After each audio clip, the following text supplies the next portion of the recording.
आज बात करेंगे कि क्या भूत आखिर में होते हैं, क्या सच में प्रेत होते भी हैं, भूतों और विज्ञान का क्या नाता है, और अगर भूत होते हैं तो विज्ञान उस पर क्या राय रखता है, पैरानॉर्मल इन्वेस्टिगेटर्स क्या होते हैं। अगर आप इन सभी सवालों के जवाब जानना चाहते हैं तो बने रहें हमारे इस वीडियो के साथ आखिरी तक। आपका बहुत स्वागत है आपके अपने चैनल द फैक्ट एक्सट्रैक्टर में। हम सभी ने कभी न कभी अपनी दादी और नानी से भूतों की कहानी ज़रूर सुनी होती है, मगर जब हम बड़े होते हैं तो इन कहानियों को नकार देते हैं।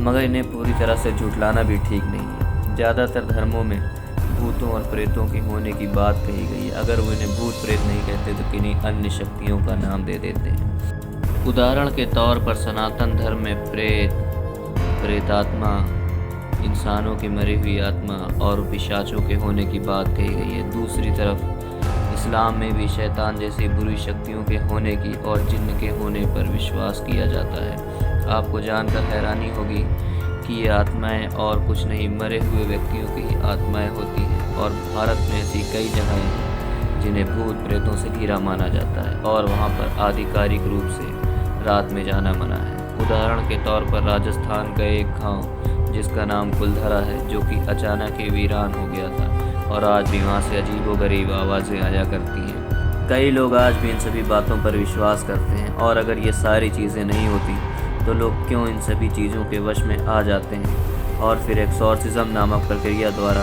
उनको इन भूतों के वश से निकाला जाता है। इस दौरान वे लोग चीखते हैं, चिल्लाते हैं और अमानवीय हरकतों को अंजाम देते हैं। खैर दोस्तों, ये तो हो गई विज्ञान और धर्म की बात, मगर ये जानना रोचक है कि विज्ञान इन सभी मुद्दों पर अपनी क्या राय रखता है।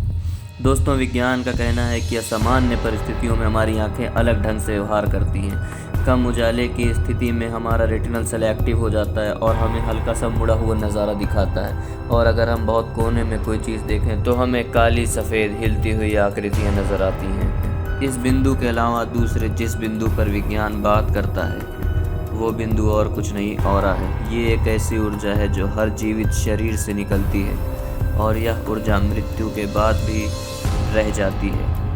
क्या यही ऑरा ही तो नहीं जो कि मृत्यु के बाद आत्मा के तौर पर हमें मिल जाता है?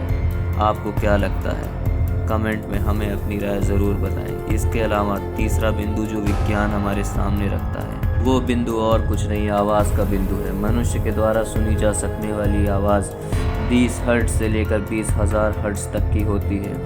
20 हर्ट्ज़ से कम वाले साउंड को इंफ्रासाउंड कहा जाता है और 20,000 हर्ट्ज़ से ऊपर वाले साउंड को अल्ट्रासाउंड कहा जा सकता है। ये आवाज़ें मनुष्य नहीं सुन सकता, मगर ये कहा जाता है कि अनजान शक्तियाँ इंफ्रासाउंड में कम्युनिकेट करती हैं। इसके अलावा एक तबका ऐसा है जो खुद को पैरानॉर्मल इन्वेस्टिगेटर्स कहते हैं और इनके पास ऐसे कई उपकरण होते हैं जिनकी मदद से ये असामान्य गतिविधियों का पता लगाते हैं। आइए आपको इन सभी उपकरणों के बारे में कुछ बताते हैं जिनसे आपको पता लग जाएगा कि पैरानॉर्मल इन्वेस्टिगेटर्स कैसे भूतों का पता लगाया करते हैं।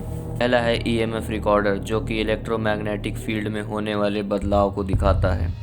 दूसरा है हेडलैम्प, जो कि रात में अंधेरे में पैरानॉर्मल इन्वेस्टिगेटर्स को देखने में मदद करता है। तीसरा और सबसे ज़रूरी इंफ्रासाउंड रिकॉर्डर, जो कि भूतों की आवाज़ को नॉर्मल साउंड में कन्वर्ट करके सुनने में मदद करता है। चौथा उपकरण है थर्मल कैमरा, जो पैरानॉर्मल इन्वेस्टिगेटर्स को फुटेज प्रोवाइड करता है। आपका प्रेतों के विषय में क्या मानना है? कमेंट में हमें अपनी राय ज़रूर बताएं। तब तक के लिए आपसे विदा लेते हैं, मिलते हैं अगले वीडियो में।